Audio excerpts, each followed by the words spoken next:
was the most frightening, continues to be the most frightening experience I ever had. We really, I think all of us believed that that was it. We were not going to make it off that boat. We were doing a lot of demonstrations, a lot of activities to explain the Israeli youth that there is a possibility not to serve in the army.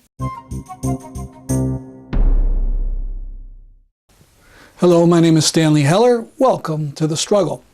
We're broadcasting on a new station, WWCCA-TV in Worcester, Mass. Worcester is the second largest city in New England. Welcome. So now we're on over 25 cable stations from Vermont to New York City. Our YouTube channel continues, Struggle Video Media. We open with part of the talk by Gail Walker, best known for her work on Pastors for Peace. She was in New Haven giving the Mark Schaefer lecture for promoting enduring peace. She was talking about Cuba. Cuba's been in the news recently for several reasons. One was the overwhelming vote in the UN calling for an end to the embargo. A second was the outstanding, brave efforts by Cuban doctors in West Africa to fight Ebola. And third was an interesting series of editorials in the New York Times calling for an end of the embargo and for a swap of prisoners with Cuba.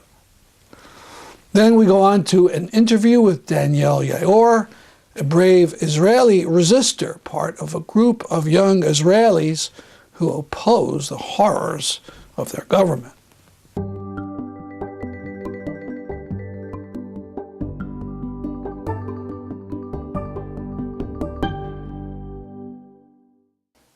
It's inspiring for all of us that work at IFCO Pastors for Peace to be able to sort of get out and talk to our friends and our members of the vast network of people that really allow for this work to happen. There is no way that there would be a caravan, a U.S.-Cuba Friendshipment caravan without the support of people across the country. The IFCO office, the IFCO staff is really very small. It's amazing, I'll pat us on the back a little bit, it's amazing what we're able to do with such a small number of people actually working in the office, but it's really because of the energy that we are fed by people across the country who make up the stops and make up the events that we hold in different communities and help to support the vehicles that make their way down, that collect the aid, and each that have their own unique story about how they got involved. What ways they've been able to get their neighbors kind of turned on and exposed to this work. Their neighbors, their people in their work environment, their churches, their synagogues, wherever their community exists. It's a part of the extended community that gets to be exposed to information about Cuba, learn more about Cuba, and ideally, if we do what we should be doing correctly, we get folk excited enough to actually travel on the caravan and ride on those buses and go to Cuba, have that experience, and more importantly, return home after having had that experience to talk about the reality that's on the ground there. Because really the most important aspect of the caravan is the information sharing. It's really about breaking down myths and exposing our neighbors, our friends, our work colleagues, whomever, wherever we can get an audience, exposing people to a different perspective on Cuba. And that's really been the strength of the Friendshipment Caravan. You all know the story, and you just heard a little bit from my dad there, talking about the history of the caravans, how they got started. There was a counterattack that took place while, ironically, it was the first delegation that I had co-led with him to Nicaragua back in 1988. And as we were traveling from the Creole-speaking, predominantly black section of Nicaragua, heading back to Managua, we were on a passenger ferry that was attacked. That was attacked by Contra forces. And we were on a really small, rudimentary passenger ferry that initially the attack initially started out with individual gunfire. I'm not a gun person, so I don't know, all I know was like what sounded like a pistol, what I assumed.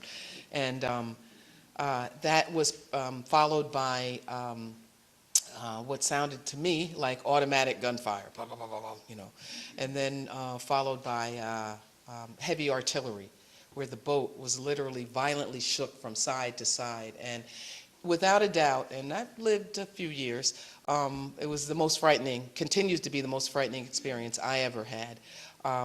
We really, I think all of us believed that that was it. We were not going to make it off that boat.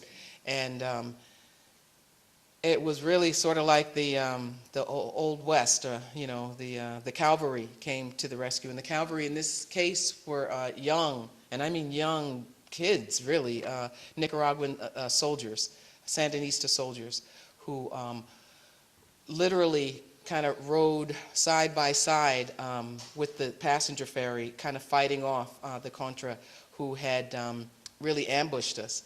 And when we first heard their boots kind of on the deck, boom, boom, I'm thinking, oh, this is it. I can't believe that this is, how this is all going to end. I'm too young to die. But it turned out that it was the Sandinista soldiers, and they had come indeed to rescue us. In that attack, as you know, there were several, 29 people who were wounded, 2 people who were killed, but one of the wounded was my dad. And as you heard him express it, he was pretty ticked off. And they made a mistake that day. I mean, they kind of shot a guy who was fairly, had an audience, and it was fairly, could speak very well, and knew how to kind of get attention. And he literally, as he lay in the hospital bed that night, conceived of the Pastors for Peace project as a response. The idea being how do we organize a response against such act of terror, such act of violence?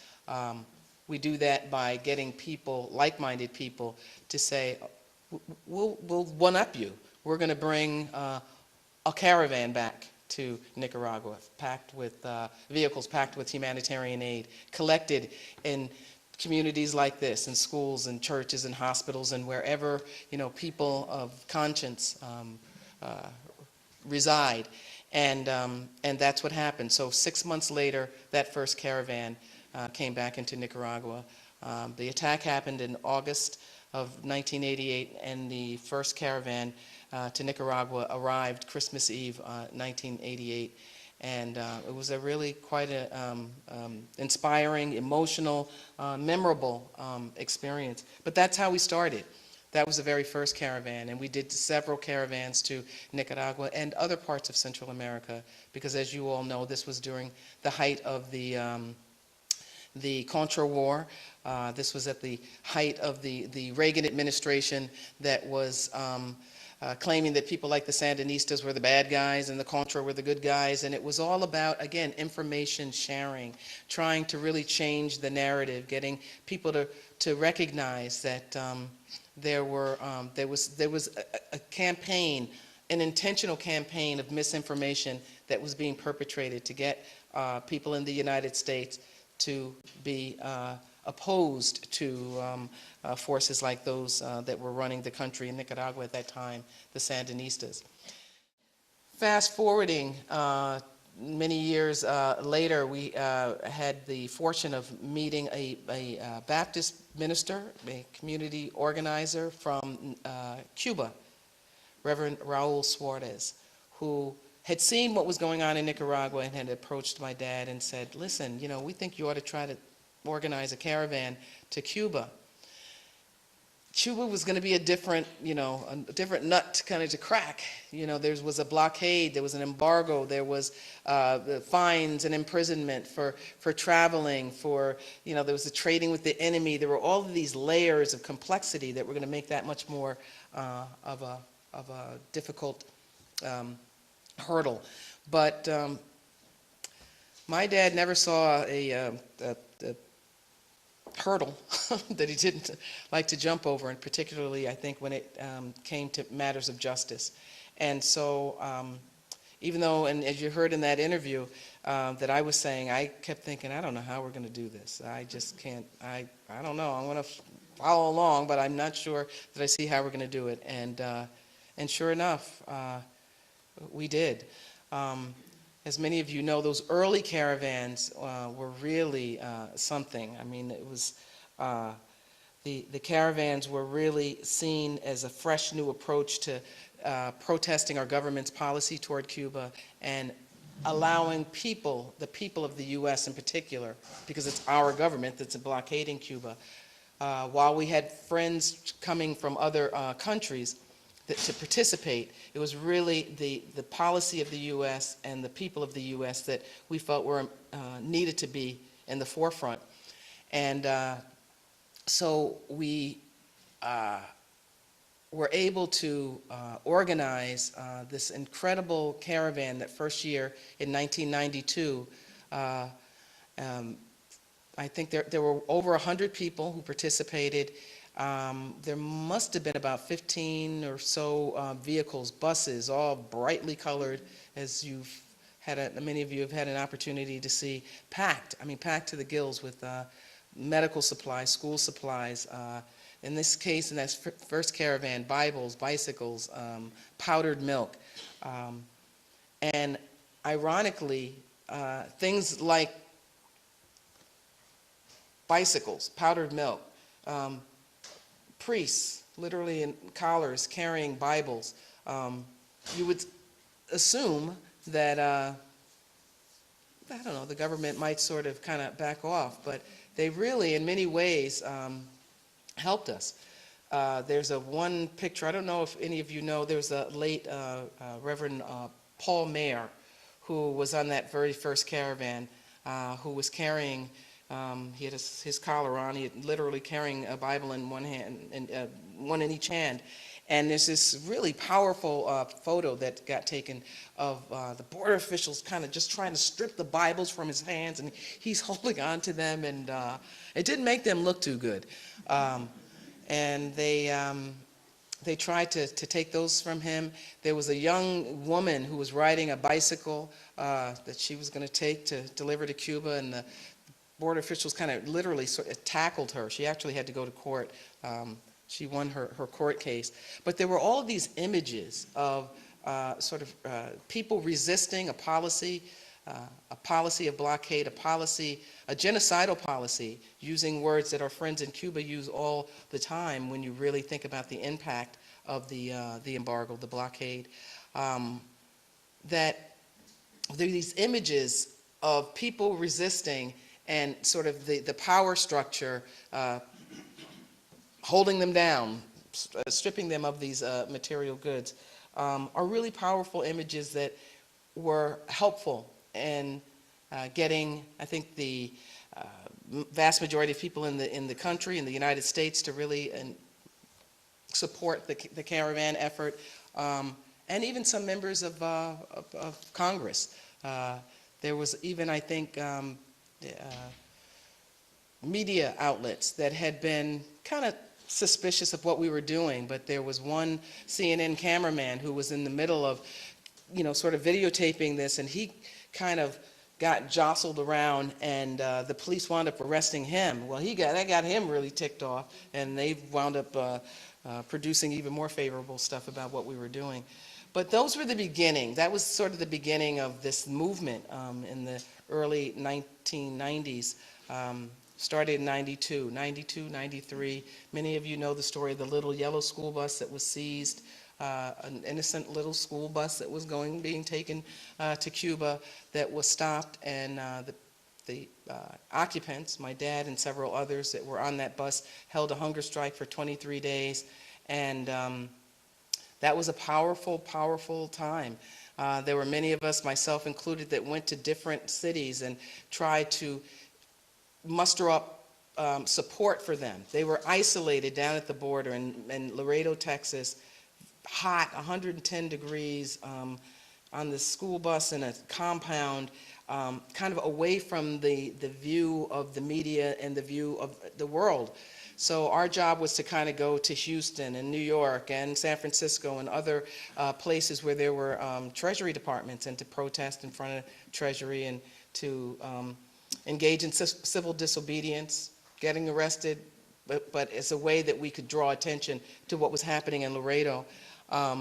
And it was an amazing time. And many of you, I think, were involved in the campaigns to win the release of that bus. We collectively were able to call Washington and literally just completely shut down the telephone switchboard at the Department of Treasury with our calls to demand the release of that school bus. They finally relented and let the bus go. And that was an inspiring and empowering a time. We think that the idea of continuing to go without a license, continuing to be there intentionally without a license, without asking permission, without requesting a permit, because we feel that to do that really just gives power to a policy that allows the government to tell us when we can go, where we go, how we go. I already said when. I mean, you know, they've got so many controls over how it is that we relate to our brothers and sisters in Cuba, and we feel that that's unjust. And see Walker's whole interview on our website, thestruggle.org. Now, President Obama may have lost the Senate as well as the House, but he could make lots of changes in Cuba policy on his own. He hasn't in 6 years, but we'll see. Now to another interview at the Tree of Life conference in Cape Cod. At the Tree of Life conference in Cape Cod, we're speaking with Danielle Yaor. She is a refuser. Could you explain that to the viewers? Okay. I'm Danielle. I'm 19 years old. I'm one of the people that signed of the refusal letter of 2013. We sent to Bibi Netanyahu a letter that we are against the occupation and we are against the militaristic society, and that's why we are completely against the crime wars that the IDF does, and Criminal wars? yeah, that we don't want to be part of that. And are you pledging to do something or pledging not to be part of the military?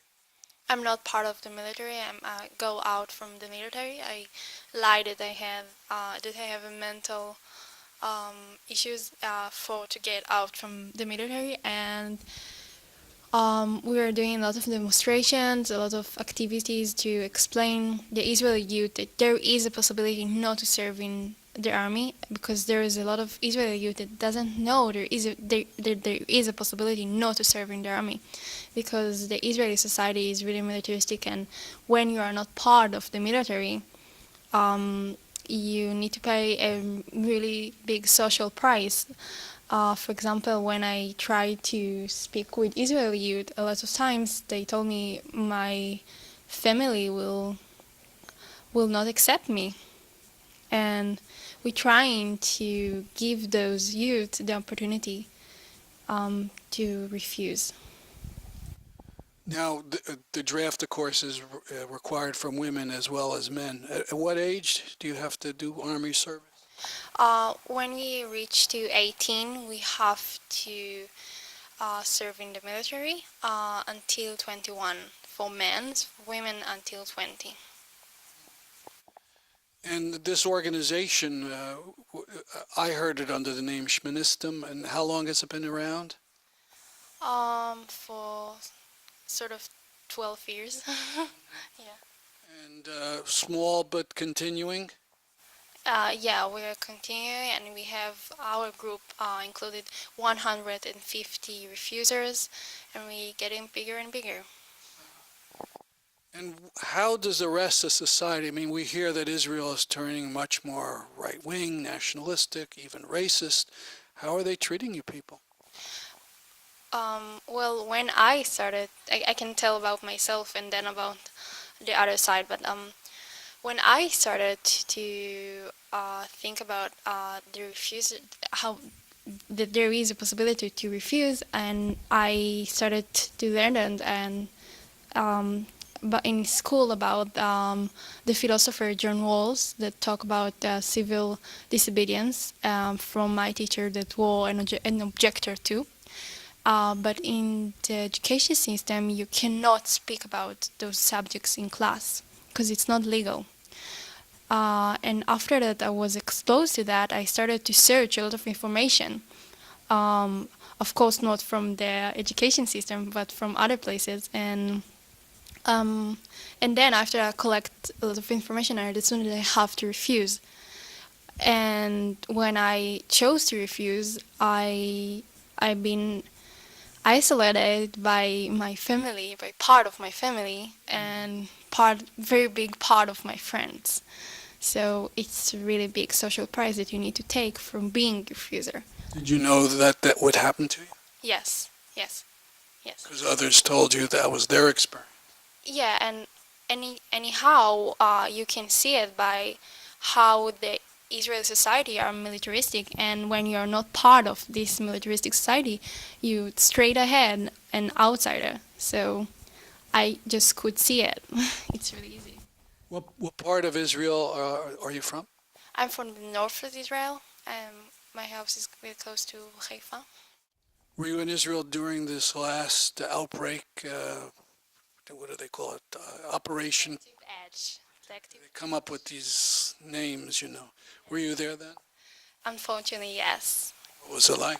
It was horrible. It was really horrible because there were more than 2,000 people that killed in Gaza. And when a Palestinian die in Gaza, he's anonymous. And when a soldier die, he's a hero. So it was just horrible. Were you up in the north? So there was no missiles coming near you?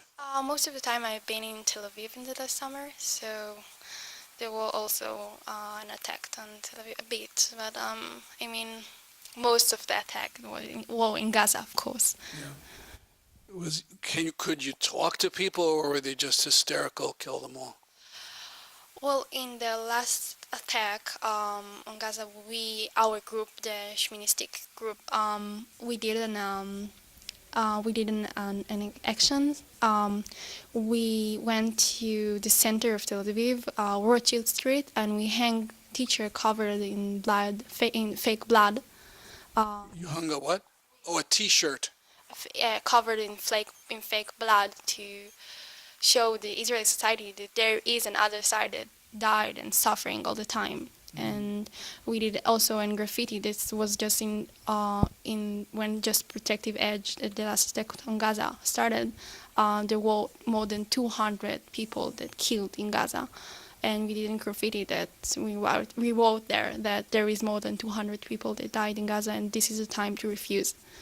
And that's why we did it, because we want to show that the Israeli society that there is an other side that died and suffering all the time, and we need to put it an end. Were there crowds who saw what you did? How did they react? Well, after we took a lot of picture of that, and we published that on all the medias, but after 15 minutes it was gone. I wanted to ask you about some of the refusers who are in jail. They just refuse to go and to do any kind of service for the Israeli military. What are their names? Where are they now? Their name is Udi Segal and Uriel Ferreira. They're both now in jail. Udi planning to do an hunger strike because he is suffering so much and he wants to put it an end. When you're a refuser in jail, they locked you between 6 months to 2 years in prison, and it's like a war between you and the army until someone gets tired. And if you want to follow us, we have a Facebook page, Conscientious Objectors Against the Occupation.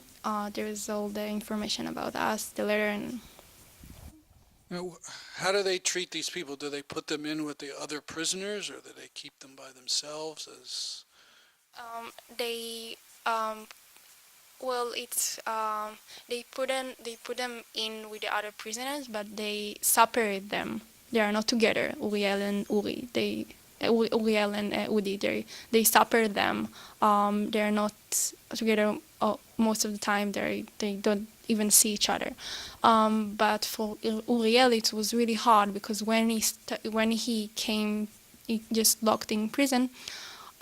He needed to wear a uniform, and he objected to wear those uniforms. He refused, and then they locked him in a dark room for 2 days with underwear, shirt, and socks, and he just wore there for 2 days without knowing what's going on with him by himself.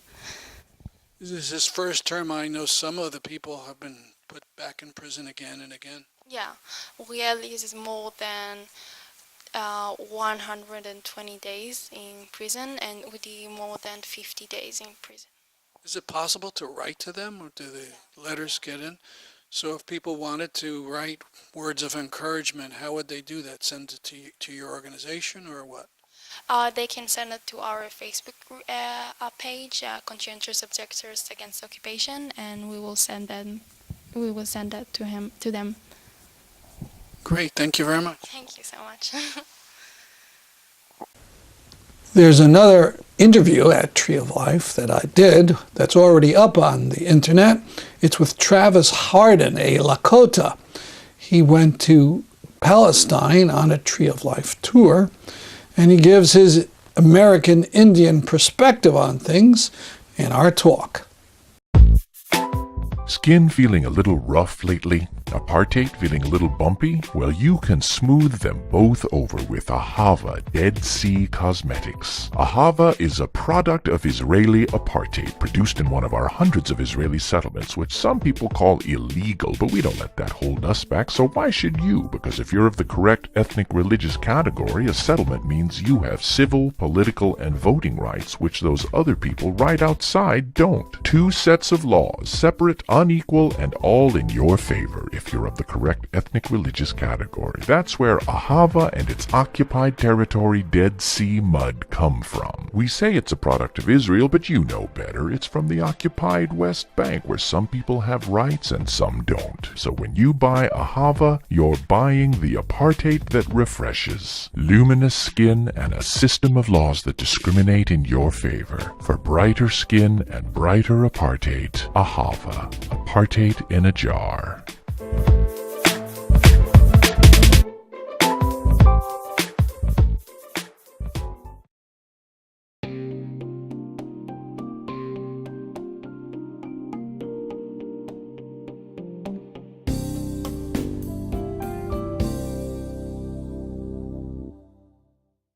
That's our program for today. See you next week at this time.